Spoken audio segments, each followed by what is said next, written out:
प्रभु, number plate भी है, सब कुछ है, जो कहोगे वो दूंगा। सोचो आप बाइक या कार से ट्रैवल कर रहे हो, पुलिस आपको रोक लेती, आपको डॉक्यूमेंट्स देने को कहती है और फिर बोलती है फोन खोलो, फोन का पासवर्ड दिखाओ।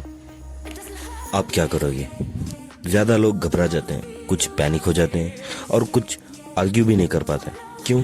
क्योंकि उन्हें अपने राइट्स ही नहीं पता होते। आज मैं बताने वाला हूँ पुलिस स्टॉप और अरेस्ट से जुड़े आपके लीगल राइट्स। पुलिस क्या कर सकती है, पुलिस क्या नहीं कर सकती है और आप कैसे लीगल तरीके से खुद को प्रोटेक्ट कर सकते हो। आपको लड़ना नहीं है, बस अपना राइट्स जानना और समझना है। तो चलिए शुरू करते हैं।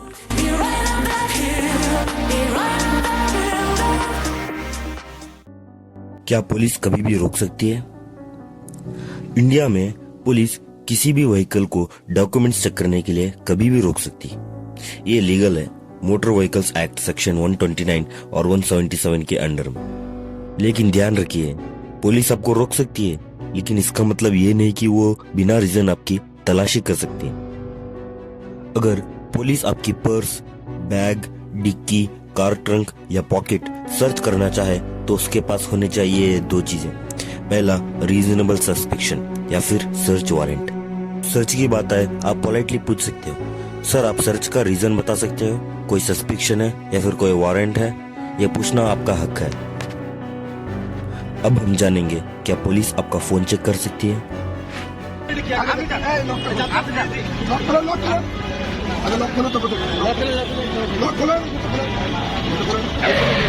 पुलिस आपसे व्हाट्सएप चैट्स, फोटोज, मैसेजेस या गैलरी दिखाने को कह सकती है, लेकिन बिना आपकी परमिशन के पुलिस आपका फोन चेक नहीं कर सकती।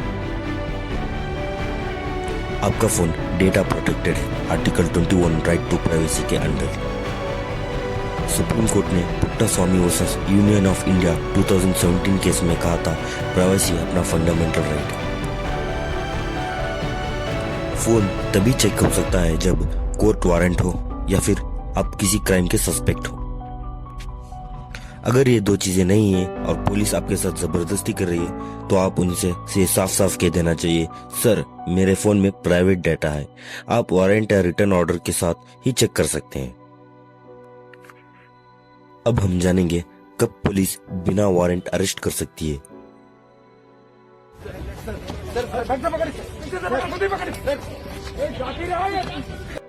इंडिया में पुलिस बिना वारंट अरेस्ट कर सकती है, पर हर सिचुएशन में नहीं। सीआरपीसी सेक्शन 41 के हिसाब से पुलिस बिना वारंट अरेस्ट तभी कर सकती है अगर क्राइम कोग्निजेबल हो, 7 साल से ज्यादा पनिशमेंट हो या पुलिस को लगे कि आप भाग सकते हो या एविडेंस डिस्ट्रॉय कर सकते हो। लेकिन आपको प्रोटेक्ट करने के लिए सीआरपीसी सेक्शन 41 क्लॉज ये है, इसके हिसाब से पुलिस पहले आपको नोटिस ऑफ अपीयरेंस देगी, सिर्फ जरूरी होने पर ही अरेस्ट करेगी। तो आसान भाषा में पुलिस आपको बिना वजह डरा नहीं सकती, बिना प्रॉपर रीजन के अरेस्ट नहीं हो सकते। सुप्रीम कोर्ट ने DK Basu versus state of West Bengal 1996 में अरेस्ट के स्ट्रिक्ट रूल्स दिए। अब हम बात करेंगे women arrest rules. That's enough. Step away from the grave now. Don't touch me. This I is my said son. move right now. Please. Women के लिए special protection India में दिया गया है। सीआरपीसी सेक्शन 46 के हिसाब से वुमेन को सनसेट के बाद और सनराइज से पहले अरेस्ट नहीं किया जा सकता जब तक मजिस्ट्रेट का रिटर्न परमिशन और लेडी ऑफिसर प्रेजेंट ना हो। और ध्यान रखिए, वुमेन की तलाशी सिर्फ फीमेल ऑफिसर ही कर सकती है। सीआरपीसी 51 एंड 47 के द्वारा मेल पुलिस टच भी नहीं कर सकता अरेस्ट के द्वारा। अगर वुमेन प्रेग्नेंट हो, एक्स्ट्रा केयर मैंडेटरी है सीआरपीसी सेक्शन 437 के द्वारा। तो याद रखिए, night arrest plus no female officer plus no written permission is equal to illegal. तो अब हम बात करेंगे राइट टू लॉयर। हर अरेस्टेड पर्सन को तुरंत अपने लॉयर से मिलने का हक है। ये आर्टिकल 22 क्लॉज 1 के अंदर सुरक्षित है। अगर आप लॉयर अफोर्ड नहीं कर सकते, government free legal aid provide करेगी। ये आर्टिकल 39A और case Hussain Ara Khatoon versus state of Bihar 1979 से गारंटीड है। अगर पुलिस लॉयर डेनी करे वो कॉन्स्टिट्यूशन वायलेट कर रहा है और आपका लीगल राइट भी वायलेट कर रहा है।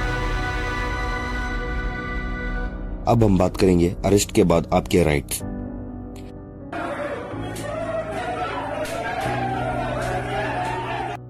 अरेस्ट के बाद पुलिस को ये सब करना मैंडेटरी है। पहला, आपको रीजन ऑफ अरेस्ट बताना, CRPC सेक्शन 50। दूसरा, आपके फैमिली को इमीडिएटली इन्फॉर्म करना। तीसरा, आपको 24 घंटे के अंदर कोर्ट में प्रेजेंट करना, आर्टिकल 22। चौथा, हर 48 घंटे कस्टडी के अंदर मेडिकल चेकअप करना। और पांचवा, टॉर्चर या थर्ड डिग्री नहीं करना। अरेस्ट मेमो बनाते वक्त उन्हें यह चाहिए होता है कि आपकी सिग्नेचर, दूसरा विटनेस की साइन, तीसरा ऑफिसर की sign with date, time and reason. अगर ये स्टेप्स फॉलो नहीं होते, अरेस्ट इलीगल हो जाती है। तू पूछेगा वर्दी कौन पहनेगा, नहीं पहले तमीज से बात करो, तू तड़ाके से बात मत करो मेरे से। बेटा अंदर लो, एक सेकंड मान करो। अब हम बात करेंगे FIR और 0 FIR से जुड़े राइट्स। पुलिस FIR रेफ्यूज नहीं कर सकती अगर क्राइम कोग्निजेबल हो। ये सुप्रीम कोर्ट ने ललिता कुमारी वर्सेस गवर्नमेंट ऑफ UP 2013 में क्लियरली कहा था। अगर क्राइम दूसरे एरिया या सिटी में हुआ हो फिर भी पुलिस को FIR रजिस्टर करनी होगी। इसे 0 FIR कहते हैं। लेटर वो FIR करेक्ट पुलिस स्टेशन को ट्रांसफर हो सकती है। ज्यादातर 0 FIR sexual harassment, accidental cases, kidnapping, theft, cyber crime ऐसे केसेस में यूजफुल होती है।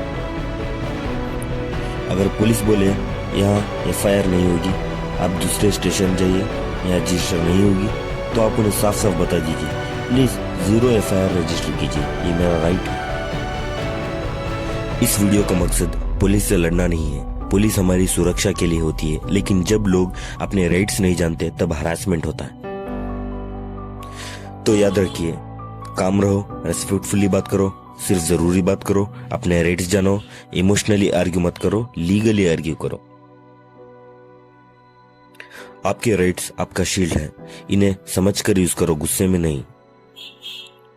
अगर ये वीडियो हेल्पफुल लगा, इसे शेयर कीजिए, शायद किसी का कल बच जाए। ये लीगल अवेयरनेस है, यही लीगल रियल पावर है। स्टे इन्फॉर्म्ड, स्टे सेफ और don't forget to like, share, subscribe.